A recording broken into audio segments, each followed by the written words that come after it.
Hello friends, welcome to grow with CV. I hope कि आप सभी की सीटेट प्रिपरेशन अच्छी चली होगी। आज हमारी एसएसटी की सीटेट पेपर टू एसएसटी की 4th क्लास है। इससे पहले आपकी 3 क्लासेस कंप्लीट हो चुकी हैं और ये हमारी सीरीज़ का नाम है रफ्तार प्रैक्टिस सीरीज़। इसमें हम कर रहे हैं प्रैक्टिस, और किसकी प्रैक्टिस? तो प्रीवियस ईयर क्वेश्चंस की डेट वाइज प्रैक्टिस कर रहे हैं। तो देखिए 2023 में जितने भी आपके 2023 में जो ऑनलाइन एग्जाम हुआ था उसमें जितने भी सेट थे, लगभग 1 महीने आपका एग्जाम चलता है, ठीक है। हर शिफ्ट का ऑलरेडी कवर करवा चुकी हूँ, और ऑफलाइन जो भी एग्जाम हुए रिसेंटली जो आपको हुआ था वो कवर हो गया है। 2023 20 अगस्त को ऑफलाइन हुआ था, वो भी कवर करवा चुकी हूँ, ठीक है। तो अब हम कर रहे हैं 2022 में पूछे जाने वाले प्रीवियस ईयर जो कि ऑनलाइन हुआ था। किस डेट का देखने वाले हैं आज हम देखेंगे 7 जनवरी 2022 में पूछे जाने वाले सारे क्वेश्चंस, कंटेंट के क्वेश्चन देख रहे हैं हम, ठीक है। यहाँ पर मैं ऑलरेडी आपको कल की वीडियो में बताया था मैंने कि आपका जो, जैसा कि आप लोग सोचते हैं कि पेडागोजी के 20 मार्क्स का आता है, कंटेंट 40 मार्क्स का, तो ऐसा नहीं है। कल भी यही था। देखिए कल 37 क्वेश्चंस ही थे आपके कंटेंट के, बाकी के बचे हुए क्वेश्चंस 23 क्वेश्चंस आपके पेडागोजी के थे। तो थोड़ा बहुत 2-3 क्वेश्चन ऊपर नीचे हो जाते हैं, ठीक है। तो ऐसा नहीं सोचना है कि बिल्कुल फिक्स ही रहता है रेशियो, ठीक है। चलिए आज की क्लास को स्टार्ट करते हैं। अगर क्लास अच्छी लगे तो प्लीज़ क्लास को लाइक जरूर करें, ओके। क्वेश्चन नंबर 1 क्या कह रहा है? आप लोग प्लीज़ फर्स्ट खुद से ट्राई किया कीजिए कि आप लोगों को क्या आंसर लग रहा है, आपके कितने आंसर जो है करेक्ट जा रहे हैं, जिससे आपको पता चलेगा कि आपकी तैयारी किस लेवल पर है, आप कितना स्कोर कर पा रहे हैं, ठीक है।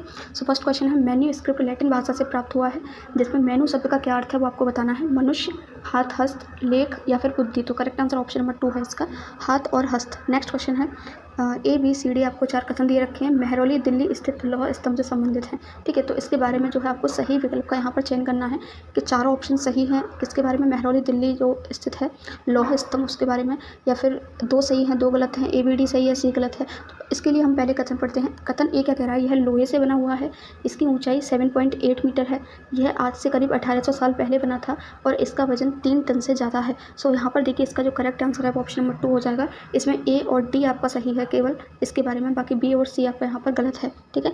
नेक्स्ट क्वेश्चन देखते हैं। वो विदेशी तीर्थयात्री जिसने हर्षवर्धन के दरबार में समय व्यतीत किया था वह कौन था?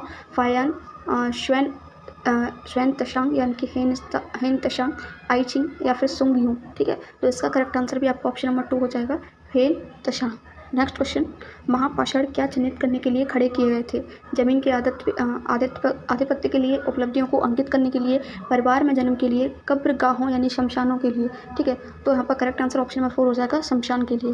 नेक्स्ट क्वेश्चन, जीवन कष्टों और दुखों से भरा हुआ है और ऐसा हमारी इच्छा और लालसाओं जो हमेशा पूरी नहीं हो सकती के कारण होता है। यह जो सिद्धांत है वो किसने दिया था? वर्धमान महावीर ने, ऋषभ देव ने, गौतम बुद्ध ने या फिर शंकराचार्य ने। तो इसका जो करेक्ट आंसर है वो हो जाएगा ऑप्शन नंबर 3, ये दिया था आपका गौतम बुद्ध ने।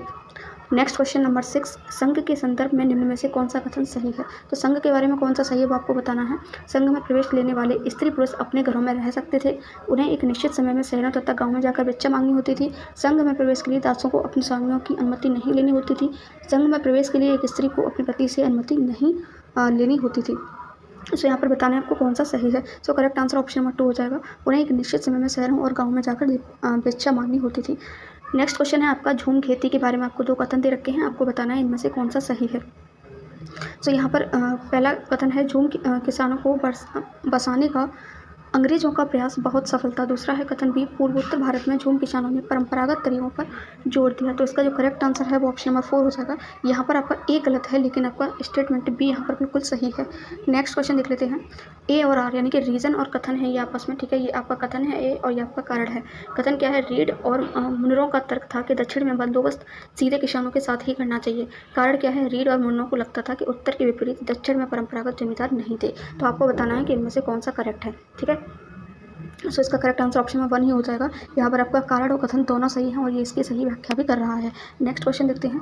यहाँ पर देखिए फिर से आपको 3 कथन दे रखे हैं, आपको बताना है कौन कौन सा यहाँ पर सही है और कौन से कथन यहाँ पर गलत हैं।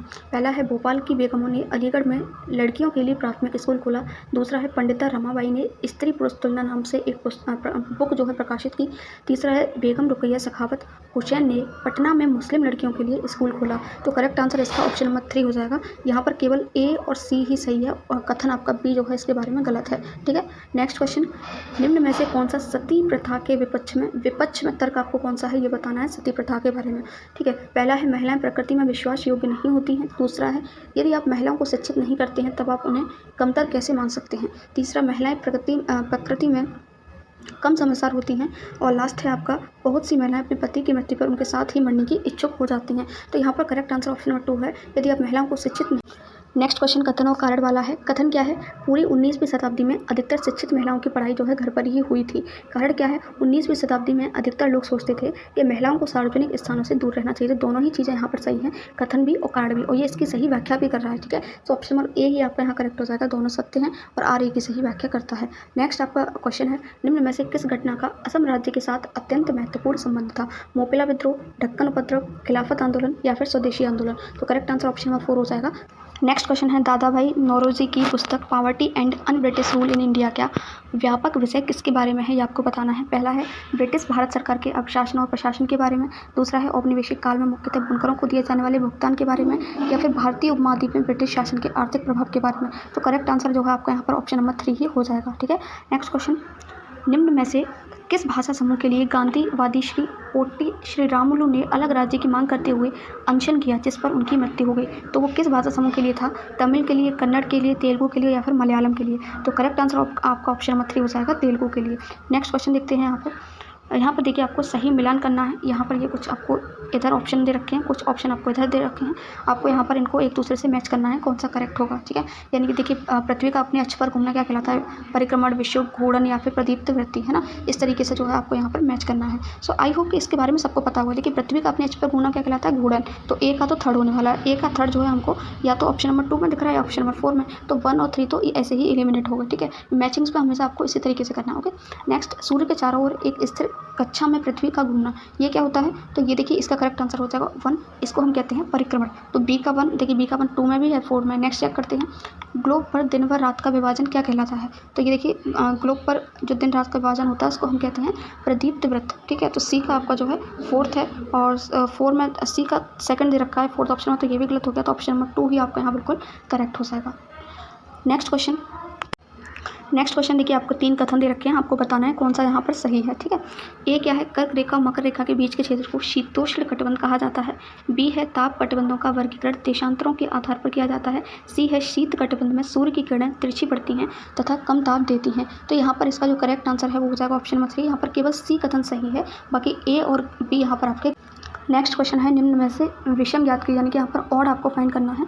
तो इसका करेक्ट आंसर हो जाएगा ऑप्शन नंबर 4, ज्वारीय वर्षा। ओके, नेक्स्ट क्वेश्चन, पृथ्वी पर ऋतुओं बदलने के संदर्भ में आपको 2 कथन दे रखे हैं, आपको बताना है कौन सा इसमें सही हो जाएगा। ठीक है, सो फर्स्ट क्या है? पृथ्वी का घूर्णन अक्ष इसके कक्षीय तल के सापेक्ष झुका हुआ है। बी क्या है? पृथ्वी के परिक्रमण तथा पृथ्वी के अक्ष के निश्चित दिशा में झुके होने के कारण ऋतु परिवर्तन होता है। तो यहाँ पर ए और बी दोनों ही कथन आपके बिल्कुल सही हैं। सो ऑप्शन नंबर 3 आपका करेक्ट हो जाएगा, ए और बी दोनों कथन सत्य हैं। नेक्स्ट, ज्वार भाटा के संदर्भ में आपको सही कथन यहाँ पर बताना है कि ज्वार भाटा के लिए कौन सा यहाँ पर स्टेटमेंट सही है। निम्न ज्वार नौसंचालन में सहायक होते हैं। महीने में 2 बार महासागरीय जल का उठना एवं गिरना ज्वार भाटा कहलाता है। जब जल अपने निम्नतम स्तर तक आ जाता है तथा तट से पीछे चला जाता है तो उसे ज्वार कहा जाता है। और लास्ट ऑप्शन है आपका, सूर्य व चंद्रमा के प्रबल गुरुत्वाकर्षण बल के कारण पृथ्वी की सतह पर ज्वार भाटे आते हैं। तो करेक्ट आंसर आपका ऑप्शन नंबर 4 ही हो जाएगा। नेक्स्ट क्वेश्चन देखते हैं, 3 कथन दे रखे हैं, आपको बताना है कौन सा सही है। पहला कथन यहाँ पर क्या है? ऊंचाई के साथ वायुमंडल के घनत्व में भिन्नता आती है। वायुमंडल का घनत्व समुद्री तल पर अधिकतम होता है। सी क्या है? वायुमंडल का घनत्व समुद्री तल पर सबसे कम होता है। सो इसका करेक्ट आंसर ऑप्शन नंबर 1 हो जाएगा। केवल ए और बी ही इसके बारे में सही है, सी आपका यहाँ पर गलत है। ठीक है, नेक्स्ट क्वेश्चन देख लेते हैं, समोच्च रेखीय रोधिकाओं के बारे में कौन सा कथन यहाँ पर सही है वो आपको बताना है। पहला है, मृदा आवरण को बचाने के लिए वृक्ष कतारों में लगाए जाते हैं। दूसरा, तीव्र ढालों पर सपाट सतह बनाई जाती है ताकि मृदा अपरदन कम हो। तीसरा है, पहाड़ी ढाल पर समोच्च रेखाओं के समांतर जुताई ढाल से नीचे बहते जल के लिए एक प्राकृतिक अवरोध का निर्माण किया जाता है। और लास्ट ऑप्शन है, समोच्च रेखाओं पर पत्थरों, घास, मृदा आदि की रोधिकाएं बनाई जाती हैं। तो ऑप्शन नंबर 4 ही आपका यहाँ पर बिल्कुल करेक्ट हो जाएगा। नेक्स्ट क्वेश्चन, ऋतु प्रवास के बारे में निम्न कथनों पर विचार कीजिए। देखिए ऋतु प्रवास के बारे में आपको 3 कथन दे रखे हैं, आपको बताना है कि इनमें से कौन सा सही होने वाला है। पहला, लोगों के मौसमी आवागमन को ऋतु प्रवास कहते हैं। दूसरा, ऋतु प्रवास ग्रामीण से शहरी क्षेत्रों में प्रवास का उदाहरण है। तीसरा, ऋतु प्रवास के दौरान लोग यातायात के उच्च विकसित साधनों का प्रयोग करते हैं। तो केवल इसमें एक कथन ही आपका सही है। ठीक है, तो एक कथन सही है, कौन सा ऑप्शन में? ऑप्शन नंबर 1, तो यही आपका करेक्ट हो जाएगा। बी और सी कथन आपका ऋतु प्रवास के बारे में गलत है। नेक्स्ट देख लेते हैं, यहाँ पर निम्न में से किस स्थान पर एक तापीय विद्युत संयंत्र है? नरौरा उत्तर प्रदेश, मणिकरण हिमाचल प्रदेश, कलपक्कम तमिलनाडु या फिर तारापुर महाराष्ट्र? तो यहाँ पर इसका करेक्ट आंसर ऑप्शन नंबर 4 हो जाएगा, तारापुर। नेक्स्ट आपको कपास की फसल के बारे में 3 कथन दिए गए हैं, आपको बताना है कौन सा सही होने वाला है। पहला है, इसे 210 पाला रहित दिन और तेज धूप की आवश्यकता होती है। नेक्स्ट है इसे भारी वर्षा की आवश्यकता होती है। नेक्स्ट इसे बलुई मृदा की आवश्यकता होती है। तो यहाँ पर इसका जो करेक्ट आंसर है वो ऑप्शन नंबर 1 हो जाएगा। केवल ए ही कथन यहाँ पर बिल्कुल सही है, बी और सी आपका यहाँ पर गलत है। नेक्स्ट क्वेश्चन देख लेते हैं। नौका दौड़ भारत के किस त्योहार से संबंधित है वो आपको बताना है। पोंगल से, ओणम से, हम्पी से या फिर उगादि से। तो आई होप इसका आंसर सभी को पता होगा। इसका correct answer option number 2। Next question है लद्दाख के बारे में कथन और कारण दे रखे हैं, आपको बताना है कौन सा सही है। कथन है लद्दाख के लोग अपनी आजीविका के लिए मुख्यतः मवेशियों को चराने पर निर्भर हैं। कारण है इस क्षेत्र में पर्याप्त वर्षा होती है फिर भी जमीन कृषि के लिए उपयुक्त नहीं है। तो देखिए यहाँ पर कथन तो आपका सही है लेकिन कारण आपका यहाँ पर गलत है। सो ऐसा आपका ऑप्शन नंबर 3 में दे रखा है। सो ऑप्शन नंबर 3 यहाँ पर बिल्कुल सही हो जाएगा। नेक्स्ट क्वेश्चन देख लेते हैं। भारत की संसद में शामिल हैं तो कौन कौन शामिल है। इसको तो आई थिंक सभी जो ऐसा ही कर देंगे। ऑप्शन नंबर 3 करेक्ट हो जाएगा। राष्ट्रपति, राज्यसभा और लोकसभा जो है भारत की संसद के अंग। नेक्स्ट क्वेश्चन आपका कथन और कारण वाला फिर से पूछा हुआ है। कथन क्या है, सरकार अपने नागरिकों से कर के रूप में धन एकत्र करती है। कारण क्या है, सरकार कुछ सेवाएं प्रदान करती है विशेष रूप से गरीबों के लिए जो वे बाजार से खुद खरीद नहीं सकते हैं, जैसे स्वास्थ्य सेवाएं। तो ये दोनों ही यहाँ पर बिल्कुल सही हैं। तो ऑप्शन नंबर 1 करेक्ट हो जाएगा। ए और आर दोनों सही हैं। नेक्स्ट क्वेश्चन है कॉल सेंटर किसे कहते हैं।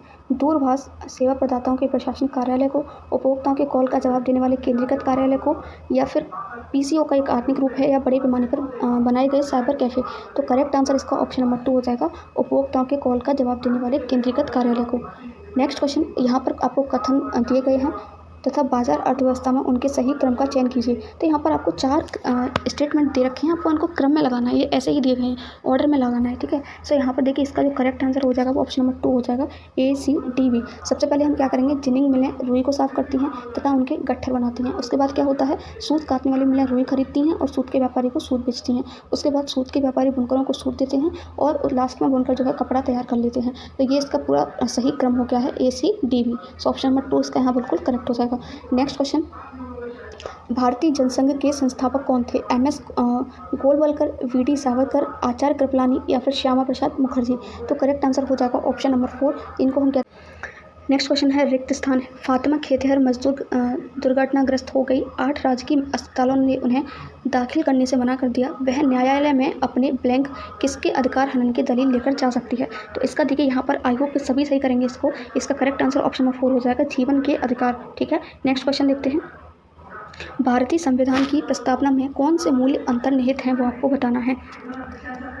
मानवीय मूल्य जो मानवता का मार्गदर्शन करते हैं, उद्यमता से जुड़े मौद्रिक मूल्य, वैदिक काल के आध्यात्मिक मूल्य, या फिर लास्ट राष्ट्रीय मूल्य जिन्होंने स्वतंत्रता संग्राम को प्रेरित किया। तो यहाँ पर करेक्ट आंसर आपका ऑप्शन नंबर 4 हो जाएगा, राष्ट्रीय मूल्य जिन्होंने स्वतंत्रता संग्राम को प्रेरित किया। नेक्स्ट क्वेश्चन, भारत में उच्च न्यायालयों द्वारा लिए गए निर्णय निचली अदालतों पर बाध्यकारी होते हैं। यह ब्लैंक संदर्भित करता है। तो ये क्या संदर्भित करता है वो आपको यहाँ बताना है।